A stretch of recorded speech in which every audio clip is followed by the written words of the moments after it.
अस्सलाम वालेकुम।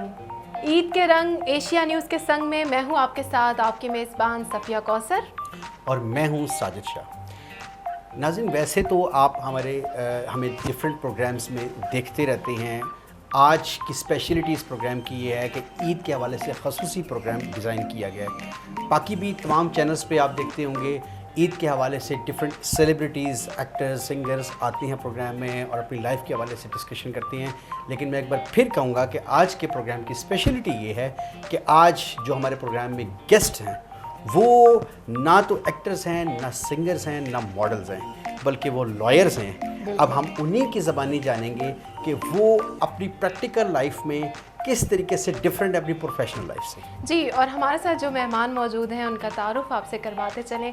सबसे पहले हमारे साथ तशरीफ़ रखती हैं हिना नोमान, लॉयर हैं। इनको भी हम अपने प्रोग्राम में खुशामदीद कहते हैं। वालेकुम अस्सलाम। और हिना के साथ तशरीफ़ रखती हैं अनम को भी हम अपने प्रोग्राम में खुशामदीद कहते हैं। और अनम के साथ तशरीफ़ रखती हैं नरगिस अलवी। तीनों का ताल्लुक़ वकालत के शोबे से है और आज के प्रोग्राम में हम ख़ास तौर पर यही देखना चाहते हैं कि ईद हर तरफ मनाई जाती है। ज़्यादातर सिंगर्स और एक्टर्स को आप सुनते हैं कि वो किस तरह ईद मनाते हैं, लेकिन आज हम लॉयर ख़वातीन को लेकर आए हैं कि इनकी ईद कैसी होती है। वैसे भी लॉयर्स की ज़िंदगी ज़रा मुख्तलिफ होती है, इनकी छुट्टियां भी अलग तरह की होती हैं, मसरूफियात भी अलग तरह की होती हैं और इनकी स्ट्रगल भी अलग तरह की होती है। तो सबसे पहले मैं जानना चाहूँगी हिना से कि हिना, ईद जो बड़ी ईद होती है इस पर आप बहुत ज़्यादा मसरूफ़ होती हैं या आपके घर में जो मर्द हजरात हैं ये उनकी ईद होती है? नहीं, सबकी मुश्तरका ईद होती है। कुर्बानी की ईद है, काम बहुत ज़्यादा होता है किचन में। फीमेल्स खास तौर पे ज़्यादातर कुकिंग में बिजी रहती हैं, किचन में टाइम। जी बिल्कुल, मैं, मेरे हस्बैंड, बच्चे सब पार्टिसिपेट करते हैं कुकिंग में। आम तौर से छोटी ईद को ज़्यादा एंजॉय करती हैं या बड़ी ईद पे काम शाम की वजह से ज़्यादा? छोटी ईद सो के गुजरती है मोस्टली, और बड़ी ईद पे काम बहुत ज़्यादा होता है। गेस्ट का आना जाना, फिर गोश्त उसको डिस्ट्रीब्यूट करना।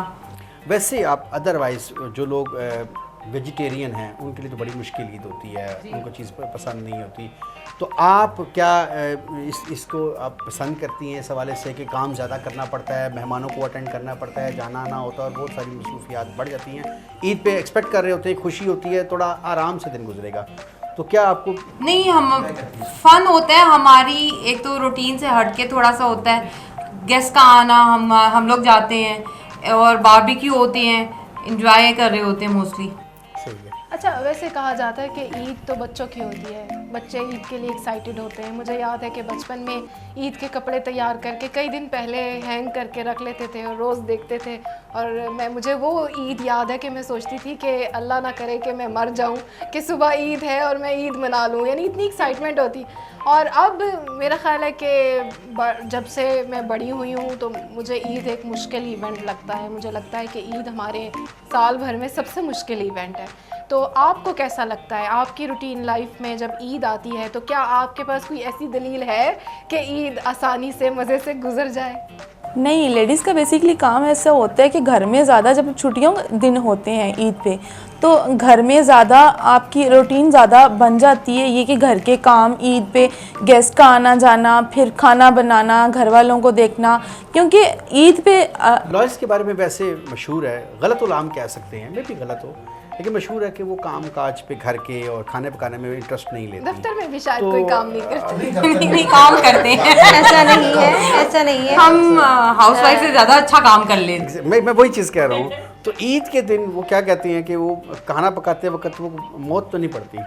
नहीं, बिल्कुल भी नहीं। ऐसा नहीं है, ऐसा बिल्कुल भी नहीं है। मैं, हो सकता है कि बहुत से काम ना करती हूँ, क्योंकि जब आप एक फील्ड में चले जाते हो ना, तो फैमिली मेम्बर्स आपको एक टेकन ग्रांटेड जैसे लेते हैं ना, वैसे लेते हैं। और फिर आपको कहते हैं कि आप बाहर के काम ज़्यादा करो, तो वो बाहर के काम हम लोग ज़्यादा कर रहे होते हैं। लेकिन जहाँ तक घर के कामों का ताल्लुक़ है, तो जब ईद आती है तो डेफिनेटली आपके अंदर भी वो चीज़ आ जाती है कि हमने कभी कुछ बनाया था और आज हम वो ट्राई करते हैं। और फिर वो उस दिन हम डिफरेंट डिशेस जो हैं वो बनाते हैं और फिर इंजॉय करते हैं उसको भी। अच्छा, अब तो कोरोना की वजह से हमारी रूटीन इस साल में काफ़ी बदल गई हैं। पहले समझा जाता था कि जल्द ही इस रूटीन से जान छूट जाएगी, लेकिन साल गुजरने को है और हम मुस्तकिल तौर पर कोरोना के असर में हैं, उससे हमारी आदत भी बदल गई हैं। अब हम हाथ नहीं मिलाते, कहीं जाते हैं मुलाकात का तरीका बदला है, आने जाने में ज़रा कम हो गया है, फ़ोन कर लेते हैं। तो इस ईद पर आपके यहाँ कैसा रहा? क्या मेहमानों का बहुत ज़्यादा हुजूम रहा, आपका जाना रहा? क्या समझती हैं, इसमें क्या तब्दीली आई? ये जो पाकिस्तानी अवाम है ना, ये किसी चीज़ को बॉदर नहीं करती अगर देखा जाए तो। अभी जो छोटी ईद गुजरी है, हम समझ रहे थे कि हमारे यहाँ कोई भी नहीं आएगा, लेकिन क्योंकि छोटी ईद से पहले ही रमज़ान में मेरे ग्रैंडफादर की डेथ हुई थी, तो उसके बाद जब छोटी ईद आई तो उसमें मेरे ख़्याल में जितने गेस्ट में हम ज़िंदगी में कभी नहीं आए होंगे कि छोटी ईद पे उनका आना जाना लगा रहा।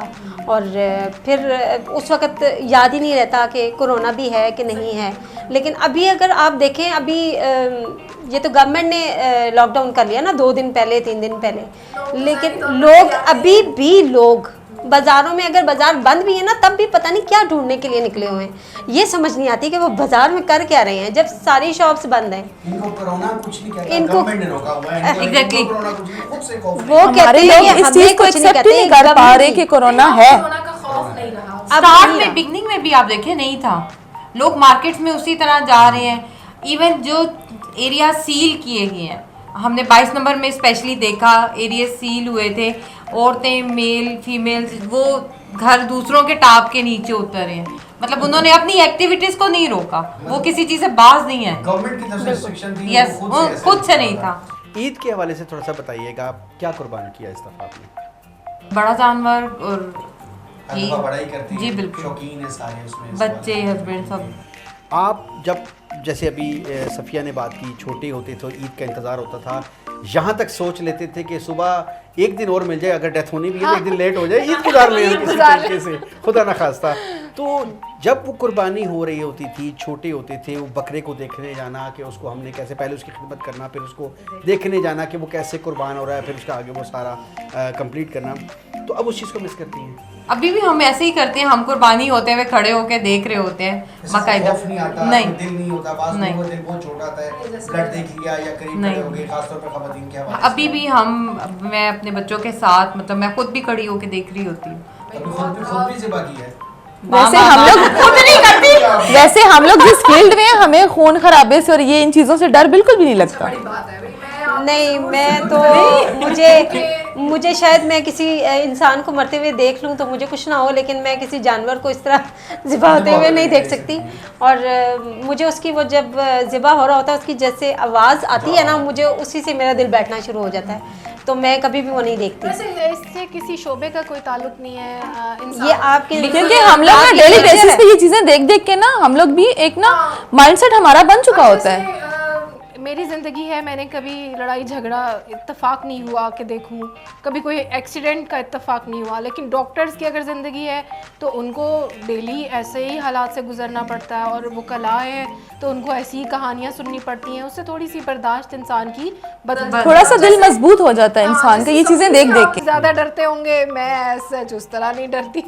हो सकता है आप सप्ली से डरते हो, मैं लड़ाई झगड़े से डरती होंगी। तो ये हर फील्ड में अलग अलग। लॉयर्स के बारे में तो ये कहा जाता है ना कि अगर कहीं लड़ाई हो रही होती है ना तो आपके जितने भी फील्ड के जितने भी फ्रेंड्स हैं ना वो आपको झंडी दिखा जाएंगे, लेकिन लॉयर कहता है मैं हूँ, मैं आ रहा हूँ। तो वो साथ है ना, वो साथ देते हैं, साथ भी और सबसे आगे हमारी कम्युनिटी में ये सबसे बेस्ट चीज़ है कि किसी एक के साथ कुछ हुआ है तो सब इकट्ठे हो जाते हैं, यूनिटी दिखाते हैं। बहुत है। ओके, ये तो बहुत अच्छी बात है, और मुझे खुद भी इत्तेफाक है कि कभी फैमिली में कोई दिक्कत हो तो कोई लॉयर ही काम आता है, और एक फैमिली में एक लॉयर होना बहुत ज़रूरी है। अच्छा ये बताइएगा, आपको सूझी क्या, क्यों लॉयर बने? पैशन था मेरा, मुझे अच्छा लगता थी ये फील्ड। मैं फीमेल्स के लिए नहीं, मैं फैमिली में सबसे बड़ी थी। शहनाज बुखारी क्योंकि मेरी मदर की बेस्ट फ्रेंड थी, खाला भी उस तरह से और फूफो भी फीमेल लॉयर है, उनका आना जाना था, कुछ उनसे इंस्पायर थी, कुछ मैं फीमेल्स के लिए कुछ करना चाहती थी। आपने बार के इलेक्शंस पहले भी लड़े, आप बार की बॉडी में रही, आइंदा भी आपका इलेक्शन एक्सपेक्टेड है, तो आप आपके माइंड में ऐसा क्या है जो बाहर के हवाले से आप कुछ करना चाहती हैं, कुछ ऐसी चीज़ थी जो पहले नहीं कर पाई, या पिछली जो बॉडीज़ गुजरी हैं, इलेक्टेड मेंबर्स गुजरे हैं, वो नहीं कर पाए, आपने क्यों दोबारा से इलेक्शन अनाउंस किया और प्लान? फीमेल्स के लिए हमें बहुत कुछ करना चाहिए, यंग लॉयर्स के लिए करना चाहती हूँ, क्योंकि यंग लॉयर्स आते हैं, एक तो उनके लर्निंग पर कब तक होती है? आप 2 ईयर नहीं 2 इयर्स जो नहीं 2-3 ईयर्स जो बहुत अर्ली, क्योंकि देखिए वो उनकी जो फील्ड के न्यू हैं, उनकी लर्निंग के पॉइंट ऑफ व्यू से वो अपना टाइम वेस्ट करते हैं। उन 3 इयर्स में जो उनको प्रोफेशन को टाइम देना चाहिए, जो उनका लर्निंग का टाइम। तो हाउ उनकी सर्वाइवल के हवाले से कोई प्लानिंग है, कोई आइडिया है? जी, उसके हवाले से बार के साथ और बाकी एग्जैक्ट बॉडी के साथ मिल के उनके लिए काम करना चाह रही हैं। अच्छा मैडम नरगिस, इस हवाले से हमें थोड़ा सा बताइएगा। कोविड-19 का टफ टाइम गुजरा है तमाम लोगों पे, पूरे पाकिस्तान पे, पूरी दुनिया पे बड़ा भारी था ये। और कोविड-19 से जैसे एक एग्ज़ाम्पल दी जाती है कि रमज़ान में रोज़े रखने से, भूखा रहने से को मकसद नहीं है, अल्लाह को कोई कुछ नहीं पहुंचता, सिर्फ तकवा पहुंचता है, आपकी नीयत पहुंचती है। तो हमें उससे कुछ सीखना चाहिए। कोविड-19 से हमने कुछ सीखा? जहाँ तक पाकिस्तानी अवाम का, जो मैं आपको ऑलरेडी बता चुकी हूँ कि उनका क्या जो एटीट्यूड रहा है कोविड-19 के हवाले से, वो इतना भी पॉजिटिव नहीं रहा, ठीक है। लेकिन अगर क्योंकि ये बीमारी ऐसी है ना कि आपको छू जाने से आपकी जर्म्स अंदर चले जाएंगे और आप अफेक्ट हो जाओगे। इस एंगल से पूछना चाह रहा था कि कोविड-19 गुजरा, लोगों ने इसको मिसयूज किया, फाइनेंशियली वो कमजोर हो गए, मनी सर्कल कमजोर खत्म हो गया, और जो जखीरा अंदोजी थी बहुत ज़्यादा होगी, 20 की चीज़ 50 में, इसी तरह प्राइसेस बहुत ज़्यादा इंक्रीज हो गए, लोगों का सर्वाइवल बहुत डिफिकल्ट हो। एक वाइट कॉलर का अगर सर्वाइवल डिफिकल्ट हो गया तो जो गरीब था वो तो बिल्कुल ही ख़त्म हो गया एक तरह से। ये जो अभी कुर्बानी की ईद है, इस पे ऑल्दो के उस तरह से रेशो नहीं है, मंडियाँ महंगी हैं, लोगों की क़ुव्वत इस्तात नहीं है, तो आप समझती हैं कि लोगों को कुर्बानी एज अ वाजिब फरीज़ा उसी तरीके से करनी चाहिए, या इस कोविड-19 के बाद जो लोग कमज़ोर से कमज़ोर तर हो गए हैं पहले उनका ख्याल करना चाहिए? हमारा मैसेज क्या होना? ज़ाहिर हमारा मैसेज यही होना चाहिए, जो इससे इफ़ेक्ट हुए हैं लोग, उनको हमें ज़्यादा ध्यान में रख के जो है ना कुर्बानी करनी चाहिए, कि अगर हम कुर्बानी कर रहे हैं तो हमें उनको ख्याल करना चाहिए, हमें उनमें तकसीम करना चाहिए। तो मैं कहती हूँ अगर आपके पास इतने पैसे हैं और अगर आपको लग रहा है कि किसी को गोश्त से नहीं लेकिन पैसों से अगर उसकी चीज़ उसकी ज़िंदगी संवर सकती है या उसके कुछ दिन इज्जत से गुजर सकते हैं, तो आप उसको उस तरीके से इमदाद कर लें, बजाय इसके कि आप बकरे लेके आएँ और लोगों में अपनी शोशा बढ़ाएं और उनको बताएं कि हमारे पास बकरा है और हम जो है ना डिस्ट्रीब्यूट कर रहे हैं उसमें गोश्त। और बेसिकली इस ईद का फ़लसफ़ा ईसार और कुर्बानी है, तो वो कुर्बानी सिर्फ जानवर की जैसे आमतौर पे फैमिलीज़ में 2-2, 3-3 कुर्बानियाँ दी जाती हैं, तो ऐसा मुमकिन है क्योंकि आजकल मैंने कुछ लोगों को देखा है कि वो लोग कुर्बानी के बजाय वो जो हिस्से वो लोग इकट्ठे कर रहे हैं, पैसे एक दूसरे से अमाउंट ले रहे हैं, वो लोगों में तकसीम कर रहे हैं। ये एक अच्छी चीज़ है। ये वो कह रहे हैं हम लोग जो कुर्बानी करेंगे वो किसी गरीब इंसान के, किसी जो लोग मुतासिर हुए हैं अभी कोविड-19 में, वो उनके काम आ जाएगी। एक डिफरेंट ईयर है और ये अच्छी सोच है, लेकिन हाँ जहाँ पे हमारी ये पॉजिटिव सोच है ना वहाँ पे नेगेटिविटी भी आ जाती है। लेकिन एक इस्लाम में कुर्बानी एक बुनियादी फरीज़ा है, और इसमें हम देखते हैं कि चींटी से लेकर बड़े से बड़े और छोटे से छोटे जानवर का पेट भरता है, और गोश्त सब ग़िज़ाओं में अफजल ग़िज़ा है। तो ये गोश्त सर्कुलेशन इसकी बढ़ानी चाहिए, बजाय इसके कि हम अपने फ्रीज़र में रख लें। तो इसको हमें जल्दी डिस्ट्रीब्यूट कर देना चाहिए ज़्यादा से ज़्यादा, ताकि पूरी सोसाइटी में चंद दिन एक अच्छा खाना, वैसे भी इसमें प्रोटीन है, सेहत के लिए भी अच्छा है, और अच्छे तरीके से पका के खाया जाए तो लुत्फ़ भी आता है। तो साल में मेरा ख़्याल है जब हम कुर्बानी करें तो इसके डिस्ट्रीब्यूशन को ज़रा डिफरेंट तरीके से हमें करना चाहिए, क्योंकि साल 2020 हमारी तारीख़ का सबसे मुख्तलिफ साल है और मुख्तलिफ तरीके से याद रखा जाएगा। इसकी दास्तानें होंगी जब हम जूनियर्स को सुनाएंगे तो यकीनन मुझे नहीं लगता कि किसी को यकीन आएगा कि हमने ऐसा साल गुजारा। अच्छा वुकला, बिल्कुल दुरुस्त कहा आपने। यस, आप बात करें फिर मैं वुकला से जानना चाहती हूँ, जैसे मैं एजुकेशन के डिपार्टमेंट से ताल्लुक़ रखती हूँ, तो हमारी क्लासें ऑनलाइन शिफ्ट हो गई हैं, तो आपकी वकालत में ऑनलाइन कुछ काम शुरू हुआ? यहाँ पिंडी में तो नहीं हुआ, लेकिन इस्लामाबाद में स्टार्ट किया गया था, लेकिन वो भी इतना कोई कामयाब नहीं हुआ। क्योंकि एडजमेंट्स ही हो सकती हैं, उसमें आप कोई डॉक्यूमेंटेशन नहीं कर सकते। ये चीज़ें मैंने थोड़ी सी ऑब्जर्व की हैं, ये चीज़ें चूँकि ट्रायल बेसिस पे भी हो रही हैं, देखी जा रही है, उसमें बहुत सारी डेफिशिएंसीज आ रही हैं, जो एविडेंसेस होती हैं, एविडेंस हो रही है स्काइप के ऊपर, तो वो एविडेंस उस पर डिपेंड नहीं किया जा सकता उसकी हकीकत के ऊपर कि वो उसमें कहाँ पे लेकुनास हैं, कहाँ पे प्रॉब्लम्स हैं, इस वजह से वो ट्रायल्स ऐसा नहीं हो सकता कि जब आप ऑनलाइन किसी का वीडियो ले रहे हैं तो आपका कोई नुमाइंदा, जैसे कि किसी गांव से आपका कोई सबूत है और कोई बयान है, तो वो पुलिस स्टेशन में चले जाएं या पुलिस का कोई शख्स वहाँ पर उसको विटनेस कर रहा हो कि यहाँ पर कोई ऐसा फ्रॉड नहीं हो रहा, तो इस तरह दुनिया में क्या वकालत ऑनलाइन है कहीं पर? टू मच डिफ़िकल्ट, आपको बहुत सी चीज़ों का ख्याल रखना पड़ता है, क्योंकि जब आप डॉक्यूमेंट्स एविडेंस के तौर पे पेश करें और उसकी जब तक वेरिफिकेशन नहीं होगी, आप कैसे सिर्फ वीडियो कैमरे में दिखा के कह सकते हैं कि और वो ये चीज़ है और कुछ ये लोगों नहीं को है। ब्लर होगा, कुछ की आईसाइट का इशू होगा, कुछ उसको पढ़ नहीं सकेंगे, बहुत कहीं सारे तक इसमें impression- लूप्स आएंगे। तो हर चीज़ एक ना full and final point of view से आपके सामने नहीं आती है वो चीज़, तो ये Possible नहीं है। पॉसिबल नहीं है। अच्छा चले, बड़ी ईद पर बारबेक्यू किया जाता है, तो आपकी क्या ड्यूटी होती है बारबेक्यू में? मेरी तो ड्यूटी ये होती है कि मुझे पकाना होता है। आपको पकाना मुझे पकाना होता है। नहीं, मेरे घर में मैं ही करती हूँ जब भी होता है। कभी आप बनाते हैं, हाँ कोयले वगैरह? बिल्कुल, मेरी ड्यूटी होती है। आपसे तो ये सवाल बनता नहीं है, शायद अभी बनता नहीं, आप दोनों से सवाल करना चाहूँगा, नुमान साहब से और सज्जाद साहब से, किस बात पे सबसे ज़्यादा लड़ाई होती है? नहीं, हमारी लड़ाई नहीं होती है। ये नहीं हो सकता। जस्ट फैन वो तंग करते हैं, वो चिढ़ाते हैं, वो बस कहेंगे बस थोड़ा सा जाते जाते कोई छेड़ देंगे। नहीं शीख नहीं, ऐसा कुछ भी नहीं। सर अब इतना भी इतना नहीं हुआ। हमारा बहुत फ्रेंडली माहौल में, आप नुमान से आपकी मुलाकात है, आप उनको बेहतर जानते हैं। भी मुलाकात है, वो भी बड़े गुस्से के थोड़े तेज़ हैं, तो इसीलिए जानना चाह रहा था कि ज़्यादा उनको किस अच्छा, आप इनसे जानना चाह रहे थे? मेरे हस्बैंड तो बहुत फ्रेंडली है। नहीं, वैसे गुस्सा बहुत ज़्यादा करते हैं क्योंकि उनको पता है कि जब मैं गुस्सा करूँगा रिएक्शन भी डबल आएगा। लेकिन वो एक चीज़ मानते हैं, उन्होंने मुझे एक चीज़ बताई थी, एक दफ़ा उनसे मेरी मुलाकात हुई तो उन्होंने कहा था कि जी जो इनके साथ ज़िद करेगा वो सबसे बड़ा बेवकूफ़ होगा, आखिर उसको हारना पड़ेगा, तो इनके साथ ज़िद किसी को नहीं करनी, मैं एक दफ़ा कर चुका हूँ। नहीं, ये कहते सब उसका मुझे वकीलों बड़ा के नुकसान साथ हुआ था, उस आई हवाले से गेस। है। कुछ होते हैं, कुछ इस हवाले से होते हैं, ऐसा नहीं करना चाहिए। लेकिन उनको पता है कि गलत बात कभी भी बर्दाश्त नहीं करती हैं, चाहे मेरी अपनी ज़ात की बात है, चाहे अपनी ज़ात की बात है, मैं दूसरे के साथ भी गलत नहीं करती, गलत बात ना ये करती है और ना ये बर्दाश्त करती है। अच्छा, आप लोगों में से किसी को, चूंकि प्रोफेशन तो आपका ज़ाहिर है डिफरेंट है, सिंगिंग का शौक है? थोड़ी बहुत सिंगिंग को मैं नात वगैरह पढ़ती रहती हूँ, ठीक है। तो कभी कभी अच्छा, तो आप क्या हमारी फरमाइश पर कुछ थोड़ा सा गुनगुनाएंगी? एक दो लाइन्स मैं सुना देती हूँ।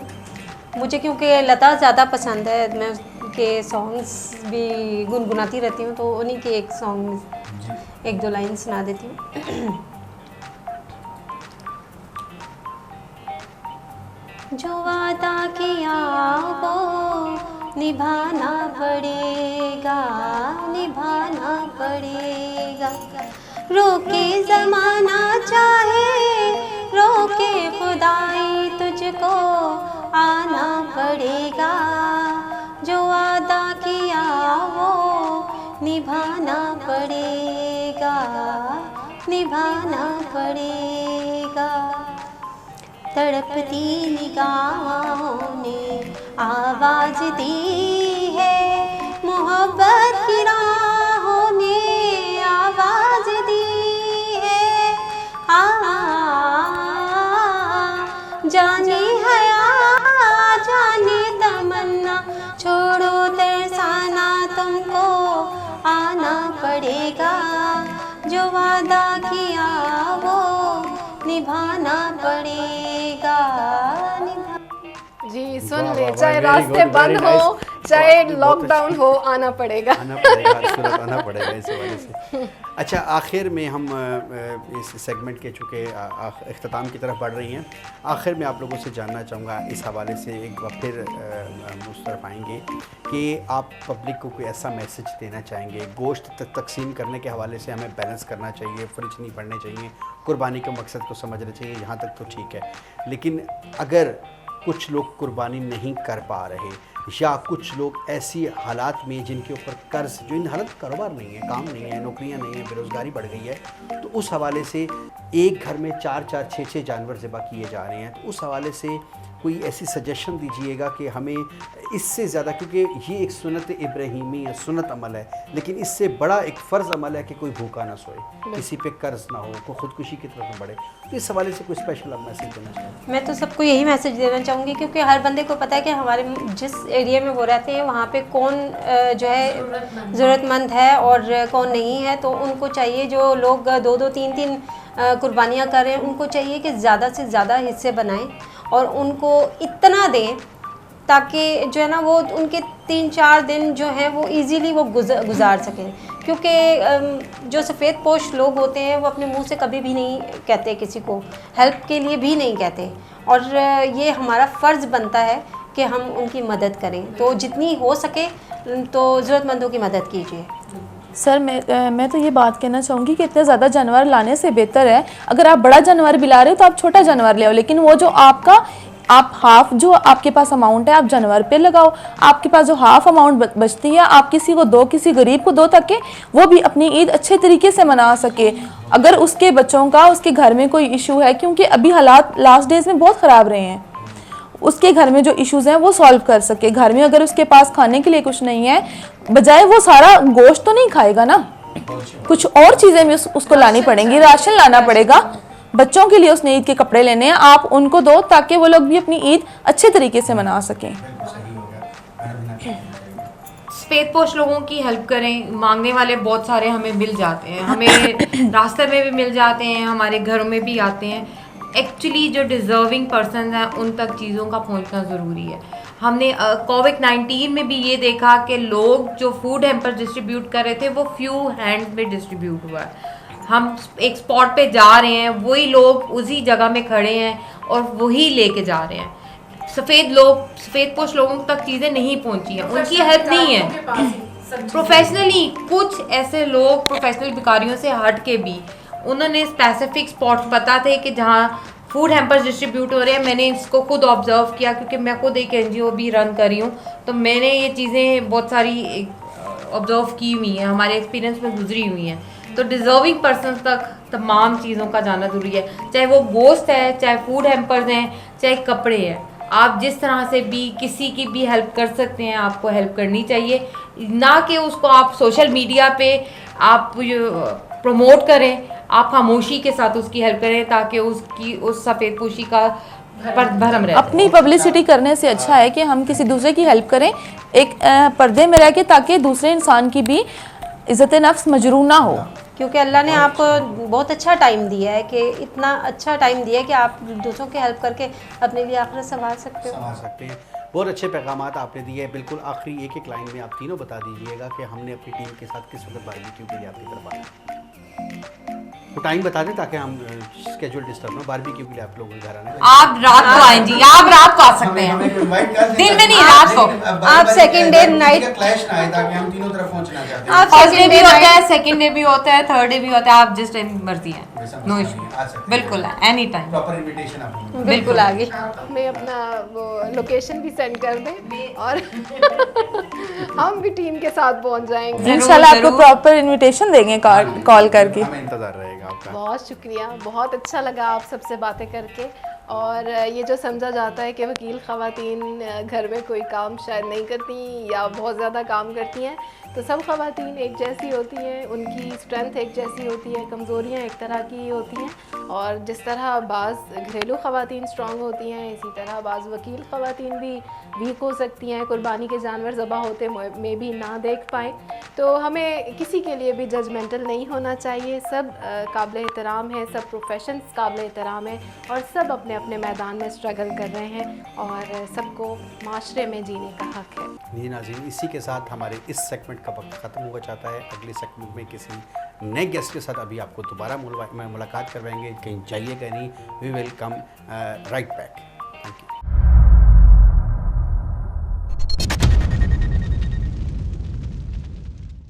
Welcome back. ईद के रंग एशिया न्यूज़ के संग के दूसरे सेगमेंट में हम आपको मिलवा रहे हैं राना शाहिद साहब से, और राजा अंसर साहब हमारे साथ मौजूद हैं। एशिया न्यूज़ की ही टीम से ताल्लुक़ रखते हैं। आप राना शाहिद साहब को देखते रहते हैं, मुख्तलिफ़ ख़बरों की रिपोर्टिंग करते हैं। इनसे हम जानेंगे कि ईद पर इनकी क्या मसरूफियात होती हैं। और राजा अंसर साहब हमारे साथ मौजूद हैं, कोऑर्डिनेटर हैं। देखते हैं कि ईद पर इनकी कोऑर्डिनेशन की जो सलाहियतें हैं वो कैसे काम आती हैं। आपको हम अपने प्रोग्राम में खुशामदीद कहते हैं। साजिद साहब, आपका भी ताल्लुक़ रहता होगा हमारे टीम के मेंबर्स से, आप भी यकीनन इनसे जानना चाहते होंगे कि ईद पर क्या मसरूफियत रहती है। मैं बिल्कुल वही पूछना चाह रहा था राय साहब से कि आम रूटीन में आप बीइंग अ कोऑर्डिनेटर की सबसे सख्त जिम्मेदारी होती है। यानी एक अगर रिपोर्टर है, अगर एक प्रोग्राम एंकर है, तो उसका इतना काम है कि उसने अपना प्रोग्राम मैनेज करना है, दैट्स ऑल। कोऑर्डिनेटर ने एंटरटेनमेंट के प्रोग्राम भी देखने हैं, न्यूज़ के प्रोग्राम्स भी देखने हैं, रिपोर्टिंग के भी देखने हैं, आउटडोर इंडोर शोज़, हर चीज़ को कोऑर्डिनेशन मैनेज करनी होती है। तो इस कदर सख्त और टफ रूटीन में जब आप हट के ईद आती है, तो ईद के हवाले से भी जब ये प्रोग्राम्स आती हैं, तो आप किस तरीके से मैनेज करते हैं कि इन प्रोग्राम्स को भी आपने टाइम देना है और आपने घर फैमिली को भी टाइम देना है? जी बहुत शुक्रिया। सबसे पहले तो आपने इस हवाले से बात करने का मौका दिया। जो इसमें सबसे कीमती चीज़ जो लाइफ में सीखी है वो ये है कि जब आप अपने काम से इश्क करते हैं ना, तो फिर आपको बहुत सारी चीज़ें खुद बहुत टाइम अपने लिए जगह बना लेते हैं। और जब काम आपके अंदर आ जाता है ना, तो फिर आपकी फैमिली भी आपका काम है और आपका काम भी आपका काम है, और फिर उसमें से आपने बैलेंस नहीं होता फैमिली जैसे या रूटीन में जो है आप मसरूफ़ हैं, ईद के ऊपर आप और ज़्यादा मसरूफ़ हैं, आदी हो जाते हैं। असल में फैमिलीज आदी हो जाते हैं। हम लोग कभी अगर 12 बजे घर जाएंगे तब भी बच्चों को पता है कि जी टाइम यही आने का। कभी 6 बजे चले जाएंगे तो उन्हें पता है जी कि ठीक है, कोई ऑफ हो गए होंगे, किसी वजह से इजी हो गए होंगे, तो टाइम से आ गए। सही हो गया। राना साहब, आप थोड़ा सा हमें इस रूटीन से हट के, हमें भी जैसे भी इन्होंने कहा कि आप भी रिपोर्टिंग में सारा दिन मसरूफ़ रहते हैं, पब्लिक को अवेयरनेस पहुँचाने के हवाले से, क्या ईद पे भी यही मसरूफियात होती है या ईद का एक आधा दिन आपने घर फैमिली के लिए रखा होता है कि नहीं इस ईद पे मैंने टाइम देना है, मैनेज करना है उसको? बहुत शुक्रिया शाह साहब आपका। बात ये सर कि ईद तो एक ऐसा त्यौहार होता है जिसको छोड़ा नहीं जा सकता, और उसमें जो जिम्मेदारियाँ होती हैं वो पूरी करनी पड़ती हैं, खास तौर पे बड़ी। जी स्पेशली तो फैमिली को भी टाइम देना पड़ता है। ये तो बड़ी ईद है, इस पर तो पता है आपको कुर्बानी का मौका होता है, तो नमाज के बाद तो फिर वो कुर्बानी का काम जो इंसान है वो करना पड़ता है, तो उसमें काफ़ी टाइम लग जाता है। और उसके बाद में फिर मौका महल के मुताबिक देखा जाता है कि कितना टाइम फैमिली को दिया जा सकता है, कितना बीच में कोई काम ऑफिस का आ जाए वो भी करना पड़ जाता है। तो लेकिन इस तरीके से उसको मेहनत करना पड़ता है कि सारों को राज़ी कर दें,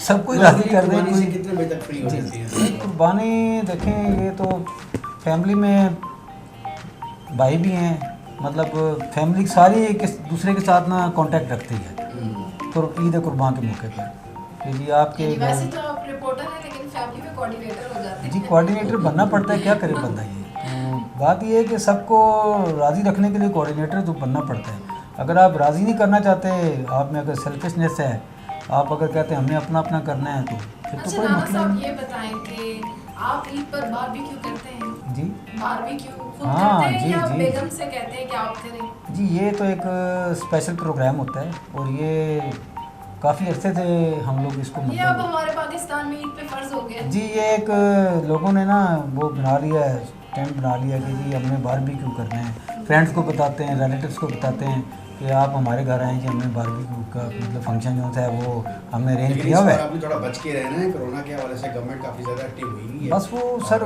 बात ठीक है आपकी, लेकिन फैमिली में भी जो लोग तंदुरुस्त हैं उनका भी पता है, जो कोई बीमार होता है उसका भी पता लग जाता है, बाहर वालों का नहीं पता लगता, लेकिन फैमिली का कम से कम नॉलेज आ जाता है। लेकिन अब कोरोना को इतना अरसा हो गया है कि हम काफ़ी हद तक जान गए हैं कि कोरोना क्या है, कैसे बचा जा सकता है, कौन लोग हैं जो कोरोना का शिकार हैं। और फैमिली में तो समझा जाता है कि कोई जरासीम का तबादला नहीं होता, कुछ भी नहीं होता, और फैमिली में ज़्यादा ख्याल रखने की ज़रूरत है। बाज़ लोग तो अगर कोई अवॉइड कर रहा है, SOPs का ख्याल रख रहा है, हाथ नहीं मिला रहा या गले नहीं लग रहा, तो उसको पकड़ के लोग गले मिलते हैं कि भाई तुम्हें क्यों हमसे डर लग रहा है। तो मेरा ख्याल है कि इस ईद पर हमें ऐसा नहीं करना। अगर कोई SOPs का ख्याल रख रहा है, मास्क लगा रहा है और हाथ नहीं मिला रहा या गले नहीं मिल रहा, तो कोई इस्लाम के ख़िलाफ़ नहीं कर रहा, बल्कि ख़ास हालात में, ख़ास सूरत हाल में हमें नई नई वक्त के उलमा आदतें। ने परमिशन दी है, इस चीज़ की इजाज़त दी है कि यस आप इवन ईद की नमाज में भी इज्तिमात में ना भी जाएँ तो उसकी भी गुंजाइश है, आप कर सकते हैं। ये हमारी रस्म और रिवायात है, हमें अमल करना चाहिए, उस पर कोशिश करनी चाहिए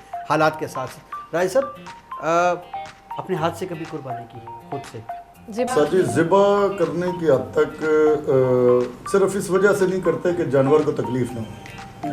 स्पेसिफिकली ज़िबा के वक्त किसी ऐसे बंदे की कोशिश करते हैं कि जो फौरी तौर पे छुरी फेर सके और जानवर को तकलीफ़ ना दी जाए। उसके बाद के जो अमल होते हैं उसमें अल्लाह पाक ने कोई तौफीक दी है। आपने माशाल्लाह इतनी बहारें देखी हैं, ईदें देखी हैं, बहुत सारे वक्त अप्स एंड डाउन्स देखे होंगे। कोई जानवर बिगड़ भी गया, ज़िद भी कर गया आपके साथ, कुछ ऐसा वाक़या कभी हुआ हो? हम देख के इस तरह का लाते हैं जो बनवाना। अच्छा, आप सोच समझ के ऐसा लेके आते हैं कि जो खामोशी से अपनी जान दे दे।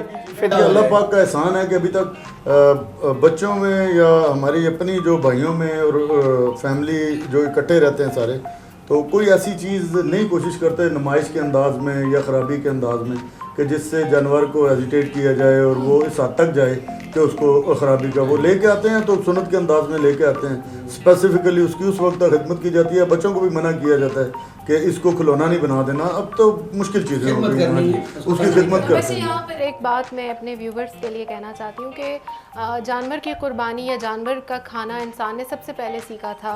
पौधे और फसलें उगाने से भी पहले जानवर को हमने इस्तेमाल करना ग़िज़ा के तौर पर शुरू कर दिया था। तो जानवर ने भी ये सीखा हुआ है कि किस तरह इंसान के काम आना है, या किसी और जानवर जो शिकार कर लेता है वो किस तरह अपनी जान देनी है। तो अगर सही तरीके से एक माहिर ज़िबा करने वाला जानवर को ज़िबा करता है तो उसको कोई तकलीफ़ नहीं होती, वो बड़े आराम से जानवर अपना लेट जाता है और अपनी जान दे देता है, तावक्ते के कोई अनाड़ी उसको छेड़े या कोई हथियार अगर ख़राब हो। इस तरह के हालात से हमें बचना चाहिए, क्योंकि फिर इस तरह हादसात भी हो जाते हैं। तो शाहिद साहब से मैं जानना चाहूँगी कि आपके बच्चों में आपको देखकर कोई मीडिया की तरफ आने का रुझान है? जैसे कुछ अरसे से पाकिस्तान में जर्नलिज़म बहुत ज़्यादा फ़िरोग़ पा गया है और ऐसा समझा जाता है कि जर्नलिज़म में बहुत पैसा है, बहुत आसान फील्ड है, इसमें बड़ा नाम है, बड़ी पहचान है, स्क्रीन पे आप आते हैं, आपको लोग जानते हैं, आपकी जान पहचान होती है। तो आप कुछ ऐसा समझते हैं? बात तो आप जो कर रही हैं उसमें मेरा तो बेटा है एक बड़ा, वो तो उसने तो अपनी फील्ड जो सी वो चूज़ कर ली है। वो तो FSC के बाद उनका एडमिशन हो गया है अल्लाह की मेहरबानी से। तो एक बच्चा छोटा है मेरा बेटा, तो वो तो भी स्कूल गोइंग है, तो देखेंगे आगे उसके, देखते हैं आगे वो मैट्रिक तक पहुंचता है तो फिर देखेंगे उसका रुझान किस साइड पर। और आप क्या समझते हैं जर्नलिज्म के? जर्नलिज्म बहुत अच्छा सब्जेक्ट है और बहुत अच्छी लाइन है। अगर इसको पॉजिटिवली बंदा चलाए तो इसमें जिस जहन से आप इसको इस्तेमाल करते हैं उसी तरीके से वो मतलब आपको उसकी खराबियाँ क्या हैं? खराबियाँ तो देखें, खराबी काम में नहीं होती, खराबी काम करने वाले के जहन में होती है। ठीक है ना, कोई भी फील्ड है, जो बंदा काम कर रहा होता है वो, जो कोई डॉक्टर है, कोई लॉयर है, कोई इंजीनियर है, कोई मैकेनिक है, सपोज कोई भी किसी भी फील्ड का, तो काम कोई भी बुरा नहीं होता, काम सारे अच्छे होते हैं। तो ये अगर वो कोई गलत काम जो बंदा करता है ये उसके दिमाग का खलल होता है, वो काम गलत कर रहा है तो उसका कसूर है, काम का कोई कसूर नहीं है। वैसे बताइएगा, आपको बकरीद के हवाले से स्पेशल चूँकि ये प्रोग्राम है, आपको खाने में ज़्यादा इंटरेस्ट है या पकाने का भी शौक़ है? दोनों चीज़ों से खाना पकाने का तो पता नहीं है और खाने के हवाले से भी महदूद से शौक़ है। एक कोशिश है हमेशा से रही है कि अल्लाह पाक अगर तौफीक देना तो जितने लोग इस दिन में शामिल नहीं हो सकते अपने किसी भी और वजह से, तो उन लोगों को भी इसमें शामिल इस तरह से किया जाए कि उनके काम आ जाए।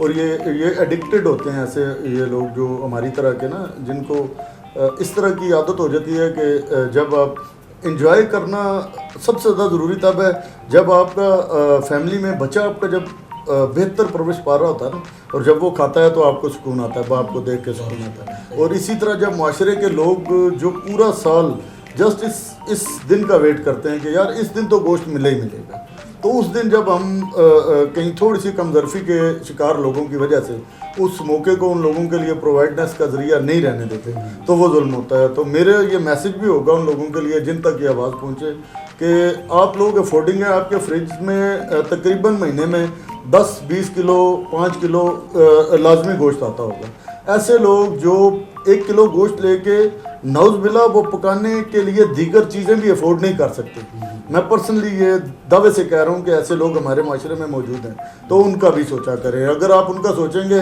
तो यकीन करें कि ये माशरा वाक़तन उस तरफ चला जाएगा कि जहाँ पे हमें लोगों की मोहब्बतें और दुआएं एक दूसरे के साथ दोबारा मिलनी शुरू होगी।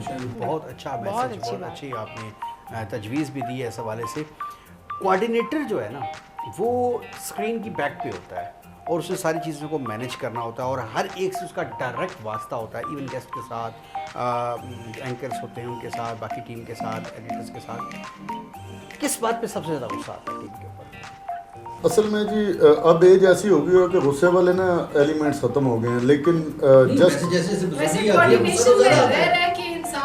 कूल हो जाता है। लेकिन एक चीज़ है कि आप रिपीटेडली कुछ लोगों को कुछ मखसूस चीज़ों के लिए रिक्वेस्ट करते हो, क्योंकि अंदाज़ यही होता है हम रिक्वेस्ट ही करते हैं। हमारे साथ जो लोग काम कर रहे होते हैं, कुछ लोग होते हैं उनको ये स्पेसिफिक जरासीम होते हैं कि ये मेरे लिए काम कर रहा है, he is a worker for me. तो मैं ये समझता हूँ कि हमारे साथ वो काम कर रहे होते हैं, हम हमारे लिए ये नहीं होता कि वो हमारे को वर्कर है या हमारा को मुलाजिम है या काम कर रहा है। तो उसमें जस्ट सिर्फ इतना रिक्वेस्ट के अंदाज में होता है कि अगर कोई बंदा रिपीट करवाए और जान के उस चीज़ को ना मैनेज करे उस तरह, तो वो थोड़ी सी तकलीफ की सबके लिए होती है। वो उसमें डिस्टर्ब, हाँ जी, उसमें डिस्टर्बेंस। बाकी तो अल्लाह का शुक्र है, तकरीबन ज़्यादातर हमारा बहुत मोहब्बत वाला और बड़ा एक फैमिली की तरह का रिलेशन बना हुआ है। बहुत शुक्रिया आप दोनों मेहमानों की तशरीफ़ आफरी का। आप इस टीम का हिस्सा हैं, लेकिन लोग ये जानना चाहते हैं कि जो वर्किंग कर रहे होते हैं बिहाइंड द स्क्रीन, उनकी भी पर्सनल लाइफ कैसी होती है। इस हवाले से हमने आज डिस्कशन की। यकीनन काफ़ी आपने सबने एंजॉय किया होगा। इसी के साथ आज के प्रोग्राम का वक्त ख़त्म होता है।